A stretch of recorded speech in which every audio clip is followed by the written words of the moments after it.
Adventures in time and space, told in future tense. Dimension X.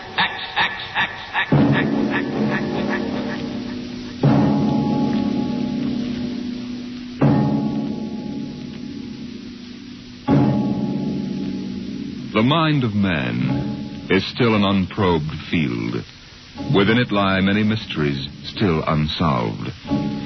But there are men today, psychologists now experimenting with telepathy, hypnosis, thought transference, who believe that in the future we may discover the existence of a force of the mind more powerful than any force the world has ever known. We go ahead now in time some 10 years, and in space to the campus of a small eastern college. The hour is late, and in one of the dark college buildings, two men stand in front of a door that bears the name Professor Arthur Barnhouse, Psychology.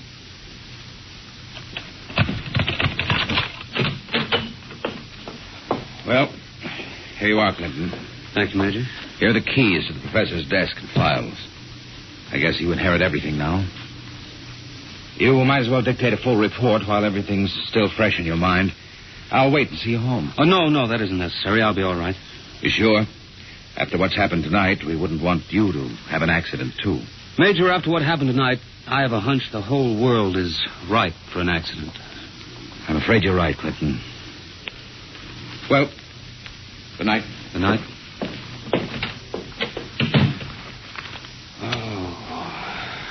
Pull yourself together, Buster. Easy does it. August 21st, 1960. Restricted report from George Clinton to the Secretary of Defense, Secretary of State, the FBI, National Security Board, etc., etc., etc. Subject, the so-called Barnhouse effect, and Professor Arthur Barnhouse, who discovered it. I first met the professor 2 years ago in the fall of 1958. He was a professor of psychology here at Wilton College, and I was here on an instructor's fellowship in the psych department. They assigned me to be Barnhouse's assistant, and he needed one. He hardly ever remembered to go to a class, and he didn't seem to do anything else either. For 3 months, I watched him sitting at the desk here in his study. He'd either stare at nothing for hours or fall asleep, nodding over his mess of papers. I couldn't understand it, and it was none of my business. But one day, I thought I'd better give him a shake. What? I said it's 2:15, Professor. Don't you want to go to your 2 o'clock class? Don't you want to mind your own business? I beg your pardon. Sorry, Clinton. Forgive me. I don't know what gets into me. Forget the class. The kids would rather be outdoors anyway. Okay, Professor. In that case, I'm sorry I woke you up. It's all right. I just can't seem to get my sleeping done at night. Clinton, what do you know about the international situation? Well, I'm no political scientist, if that's what you mean. I read the papers when I have time. Well, that's the way I've always been. Lately, I've had to look into it. I stay up nights looking into it. Professor, I don't want you to take this personally or anything, but... Well, sir, I wonder if you'd mind if I asked to be transferred. You mean you'd rather work with somebody else in the department? Oh, no, sir, it's not that. I think maybe there's a chance for a psychologist to work on that government project. Government project? Oh, yes, that army thing. Yes, sir. They're trying to develop robot pilots for their new fighter rockets so they'll be expendable. Oh, yes.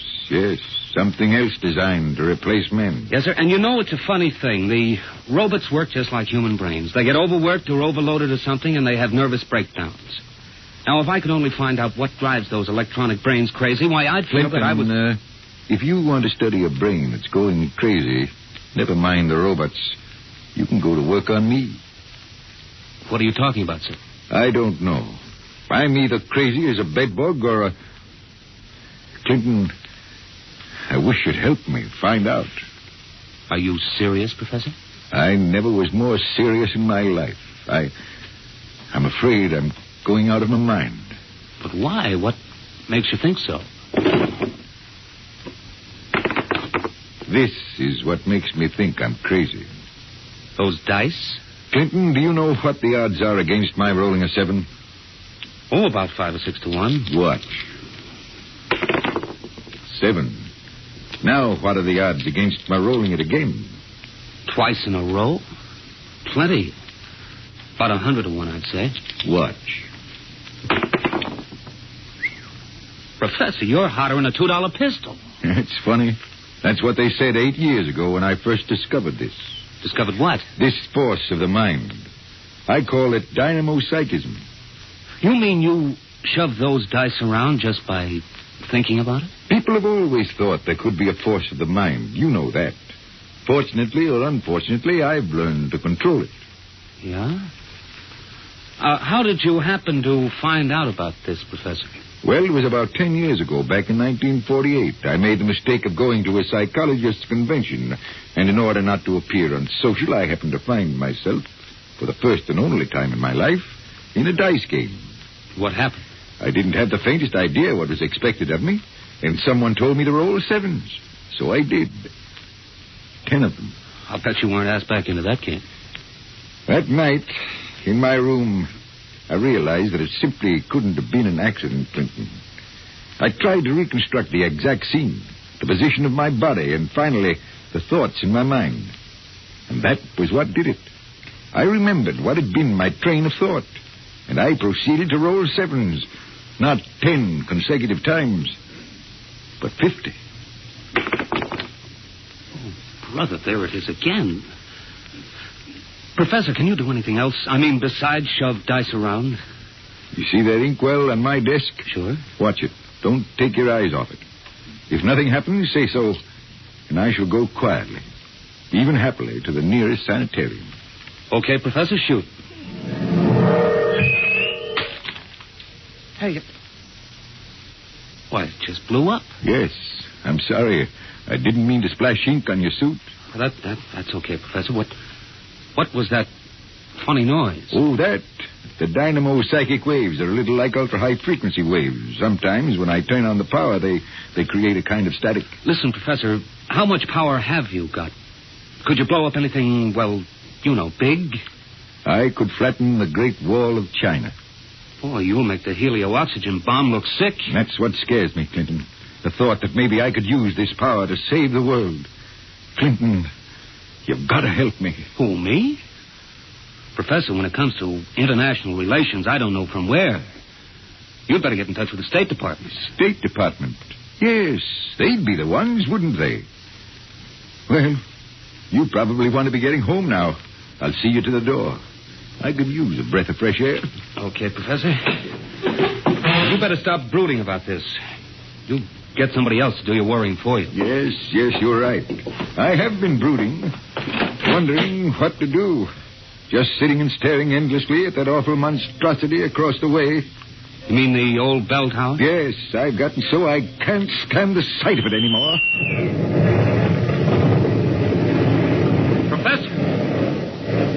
Professor, look, what? Well, there's nothing left but a pile of rubble. Oh, my, I didn't really mean to do that. Well, you see, Clinton, it's got to the point where my lightest whim is more dangerous than a blockbuster. Professor, you get in and write that letter to the State Department right now. You packed too much of a wallop.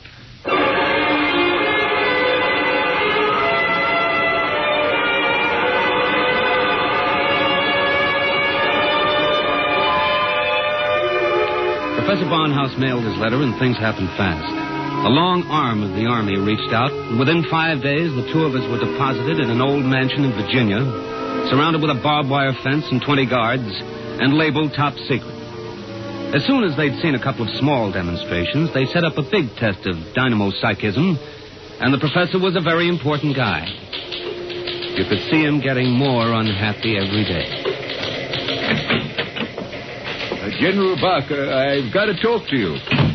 Just a minute, Professor. We're cleaning up the last details in Operation Brainwave. We'll roll at 1400 hours tomorrow. At 1400 what? 2 o'clock tomorrow afternoon. Robot-controlled fighter rockets will take off at exactly 1400 minus 10 and appear over the target at 1400. Watching from here over the video screen, you will then try to knock all 20 of them out of the sky. Think you can do it? Of course I can do it. Fine. And we've taken care of everything. Everything except that you neglected to ask me if I wanted to do it. I don't. This whole thing strikes me as childish and insanely expensive. We'll decide about that. But what's the good of it? I wouldn't mind acting as a defense weapon if it were necessary. But I can make all wars and armaments unnecessary. I could give every nation what it needs. I could move mountains, build roads, dig irrigation canals. I have a technique which costs nothing and can do immense good. You're spending millions to prove that it can do immense damage. It doesn't make sense. You know something, General? He's right. Of course I'm right. I want you to send me and Clinton back to Wilton College. Right away. That's quite impossible, Professor. This operation has gone too far to be called off now. Yes, but... Even if we wanted to call it off. If your dynamo psychism really works, you're apt to be the key to our entire defense setup. But listen... You'll have to excuse me now. Major Cuthrell and I have to double-check the confidential list of the observers on this end. Have you got it, Major? Yes, General. It's right here. Alberts, Barker, Bernstein, Carter, Clinton, Cuthrell, Holbrook, Lawrence, Stein, Williams. Check. I guess that includes everybody of importance. What about me? What? Oh, that's taken for granted, Professor. Thanks. 1400 hours. Will you be ready? I'll be ready. And now, if someone will wind the restricted clock and put the confidential cat out, I'm going to bed.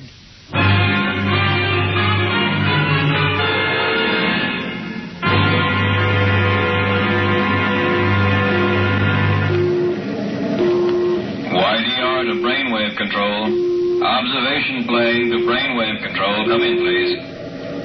That's McKinley in the observation plane. Cut me in. Hello, McKinley. Reading it clear on the speaker. Everything all right? All okay, General. Takeoff uneventful. Fighter rockets now flying on course in perfect formation. Altitude 5,000 feet. Airspeed 865. Visibility unlimited. Are you tracking us? We've got you on radar. Haven't picked you up on the video screen yet. What's your estimated time of arrival over the target? ETA, 2 minutes. Check. Remember, McKinley, the observation plane is not to enter the target range. Veer off and circle at the 10-mile limit. Bring the rockets overhead by remote control. Check. Observation signing off. 1 minute, 45 seconds to go, Professor Barnhouse. Are you in good shape? I'm all right, General. Good. You can all take our places in front of the video screen now. You sit here, Professor. Major Cuthrell, will you turn on the video screen? Right, General. Nothing yet. Just empty sky. Hold it. I hear him coming in. There are 20 of them, Professor. You think you can knock them down at this altitude? Distance has nothing to do with it. I don't want anything to go wrong. You're sure you feel all right? General, I know I can do it. If that's all that's worrying you, let's call the whole thing off and save $20 million. There they are. They're coming in. Get ready, Professor. 10 seconds. 9, 8, 7, 6, 5, 4, 3, 2, 1. Now, wide open, Professor. Well, go ahead, Barnhouse. Knock them down. I did. Nonsense. All you've done is blank out the video screen. What went wrong? Did you give it everything you had? I was wide open, General. Then it didn't work. They're still flying. What's that? It just took a few seconds to work. That's all. Holy smoke, they're dropping like flies. McKinley to brainwave control. What's happened to these rockets? They're going down like flames. By heaven, it works.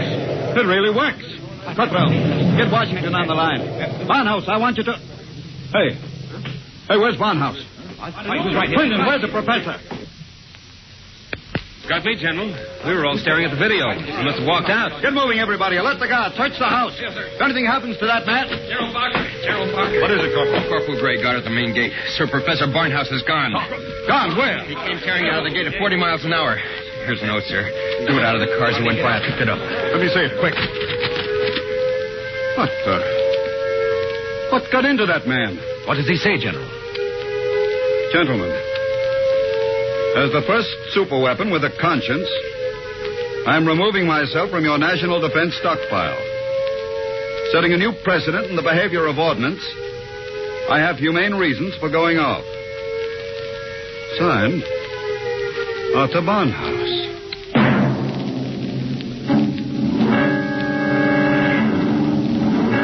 Barnhouse was gone. Within 12 hours, the world was on a spree. The headlines were glorious or terrible, depending on what you think of the things the way they are. Barnhouse flattens helio bomb factory. The dynamo psychic waves reached every corner of the world. In every country, every continent flashed the news of what was happening. Hey, Barnhouse knocks out hidden atomic stockpile in Asia. There was a new kind of war, the war of tattletales. Secret agents of every country hunted for the hidden armaments of their enemies, yelled about them in the newspapers, and immediately there'd be that warning burst of Barnhouse static, followed by... Radio-controlled fleet blown up on secret maneuver. The professor was out to make peace or bust, and nothing like him ever was.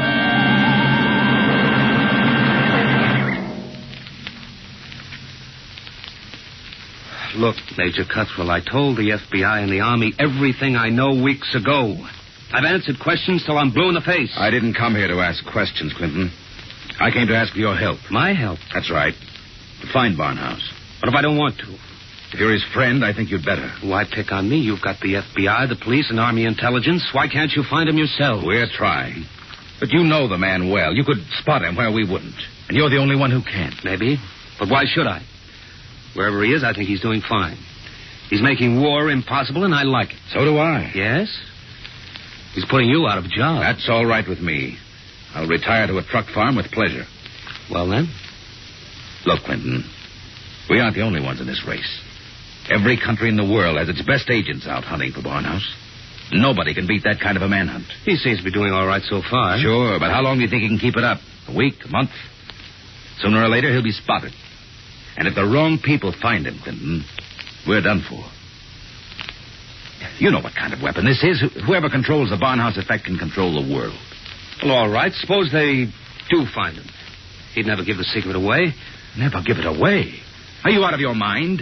You think these fellows are playing for marbles? Well, no, but... Read the papers, Clinton. Don't you know what's going on in the rest of the world? Yes, They'll get the secret out of Barnhouse, all right. And what happens to him in the process won't be very pretty. Well, he must realize that then. He'll never let himself be taken alive. He may not have the choice. And if he doesn't, God help us all. All right. All right, I'm in. Good. Now, do you know anything that you haven't told us? Anything that might give us a lead? Only this. It was addressed to me. I found it here on his desk the morning after he escaped. You mean he came back here? Yes. I guess he needed to pick up some personal effects. Anyway, the files were open, and he left this note on the scrap of paper. Anything to do with the Barnhouse effect? Read it yourself. It's Greek to me. Just these few lines scrawled on a piece of paper, and the last one breaks off right in the middle of a sentence. This stuff doesn't make any sense at all. You know, from the looks of this, I'm beginning to wonder if the professor isn't going off his rocker. I thought of that, too. All the more reason why we've got to get to him quick. He may be helpless, and the whole world's on his track. Come on, Clinton. We haven't much time.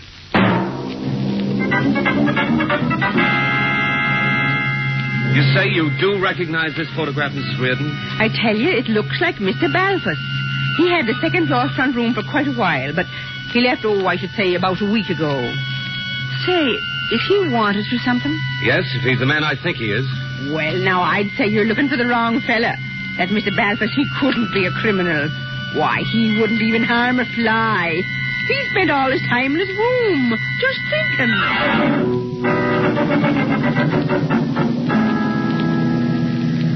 Brother, it's hot.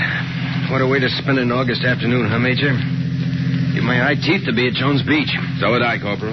We've got work to do here. Look, sir, we've been cruising around these radio detection cars for a week. Not a sign of Barnhouse static. The professor must have run out of things to work on. Well, we'll give him a little more time.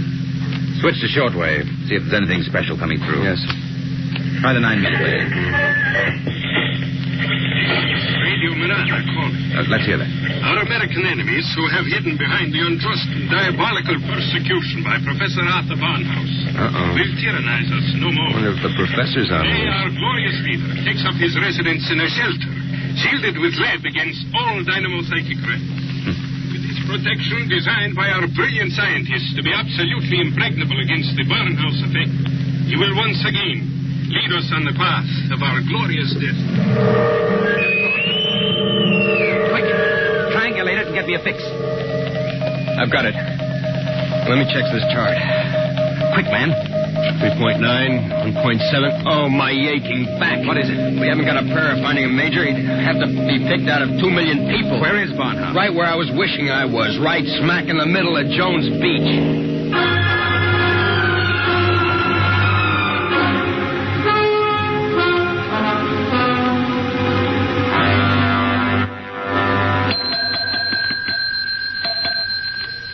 Gents, we're full. No more rooms tonight. We don't want a room.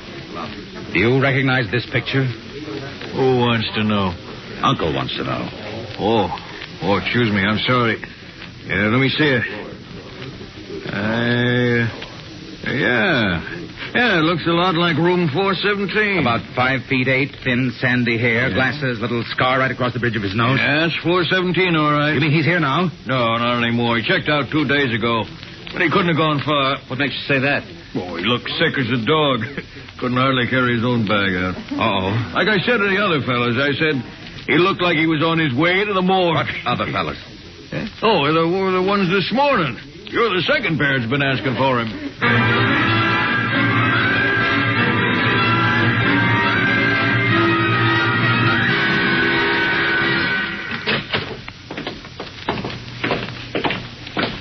Here we are, Ward 15.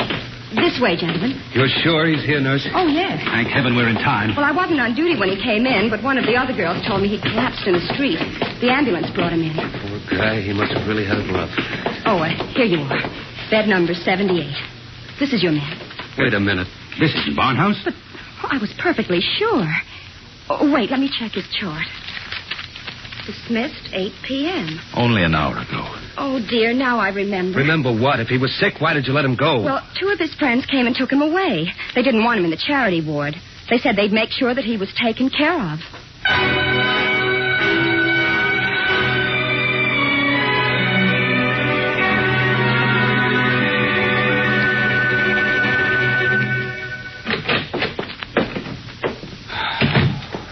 Every time I walk into this study, I keep hoping somehow I'll wake up out of a bad dream and find the professor just sitting here. Major, is there anything we haven't covered? Nothing. The police, the FBI, the air patrols, the docks, the railroad stations, everything. Not even a flea could get through this dragnet. I hope. Then I guess we sit. We sit. Maybe something will come in.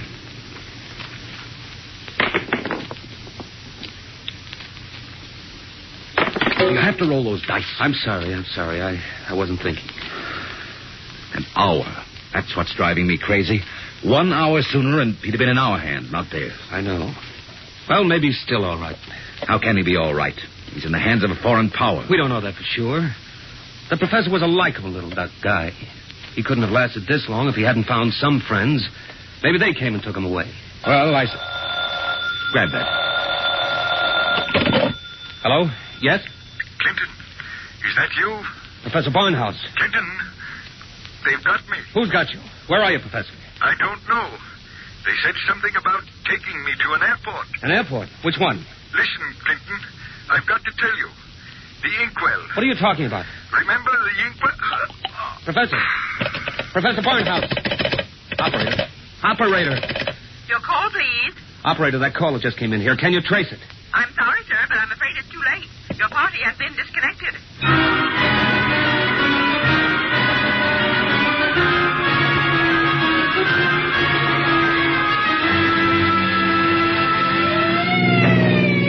Where are we headed? He didn't say which airport, just a hunch. The commercial airfields are all covered. But there's a little private field out here, I remember. Hasn't been used in years. Better be the one. They didn't have too much of a start on us. Maybe we'll make it in time. Step on it, Corporal. Wide open, Major. How'd he sound? Did he say who had him? No, all he got out was airport and something about an Major, airport. Mr. Clinton, there's a tail light up ahead. Must be another car going like the devil. You're right, I see it. They're turning into the airfield. Come on, faster. Hold everything. Look up ahead. They're switching the floodlights on at the field. There's the plane down at the other end, all warmed up and ready to go. We'll never make it on the road. Hang on, I'm going through the fence. Right?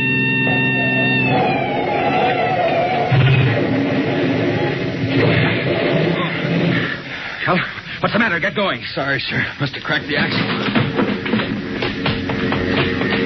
They're taking off. Get out the submachine gun. You can't. Barnhouse is in that plane. You'll kill him. We've got to take that chance. That plane's headed straight for us. Hit the dirt. Get that gun working, Corporal. Aim for the propeller.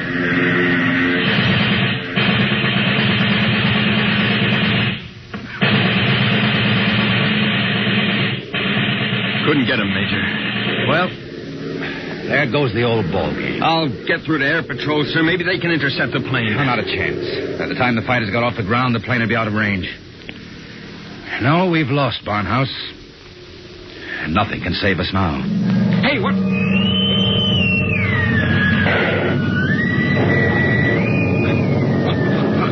What hit me? Clint, now, are you all right? Yeah, sure. The plane. It's gone. I know.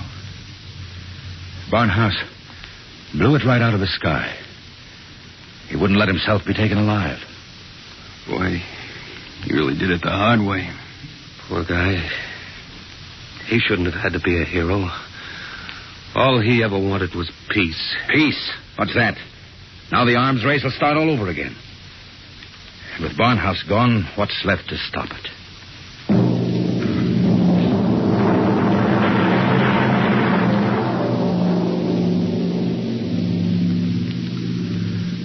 So they brought me back here to the professor's old study to dictate this report. I'm sitting here at his desk, and it's just the way he left it. Papers all over, even his old pair of dice. Arthur Barnhouse is dead. That's going to be good news for some people when they find out.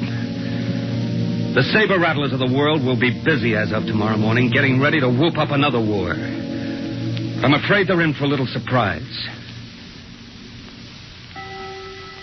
3 a.m. now. And before morning comes, I intend to vanish. Disappear completely. That's the last that anybody will ever see or hear of me directly. That's why I want to tell you now. I've been looking at the new inkwell here on the desk. The professor's last words were something about an inkwell. And in it I found a little scrap of paper. Just a few words, but they complete the note I showed the major. The note that didn't make any sense. The whole thing makes sense now. Professor Barnhouse may be dead. But you haven't heard the last of the Barnhouse effect. Not yet. I've been experimenting while I've been talking to you.